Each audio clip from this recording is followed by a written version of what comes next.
สวัสดีครับพี่น้องครับจัดเบรกก่อน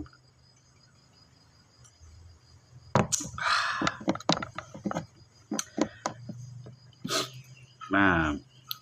ลองเล่นชายอิสระบ้างพี่น้องนะครับเพื่อท่านใดที่สนใจนำไปแกะนะตอนนี้เป็นการตั้งทั้งหน่อยนะครับผมบ่มั่นใจว่าอยู่คีย์ใดเนาะกับประมาณนี้พี่น้อง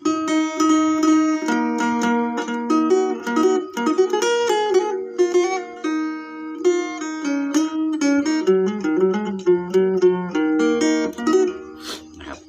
ชายอิสระพี่น้อง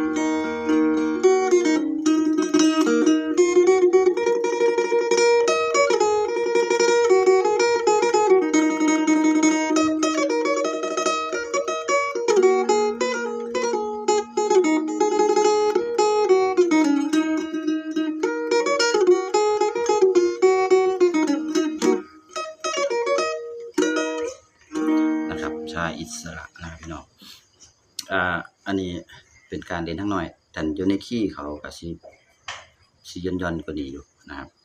บัดนี้เวลาเฮาเล่นการเล่นก็คือ1ก็คือไปจดจำเอาสำเนียงของอินโทรชายอิสระมาสักก่อนนะครับก็สิมีเล่นไล่พิณนี่เมโลดี้ผสมกับคีย์บอร์ดนะจะขึ้น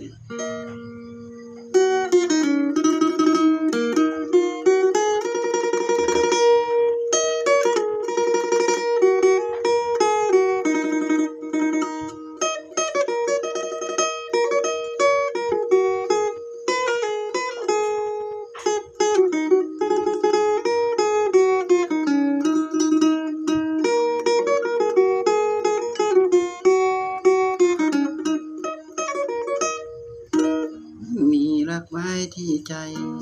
ยังรอเมื่อไปรอเล่าต้องตามเข้าไปอกเก่าอีก1ใจ2บ่อยครั้งผิดหวังไม่อาจจะรองมีทุกข์มากมายกายกองสมอง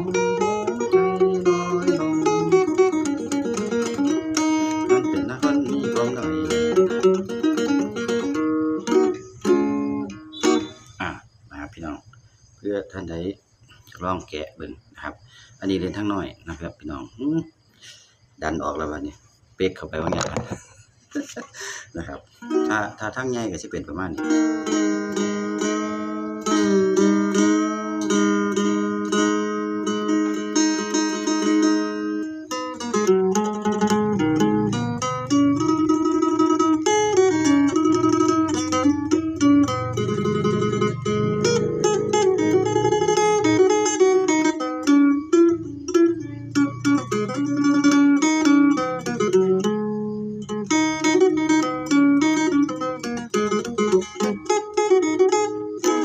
นะครับอันนี้เป็นทางไงนะ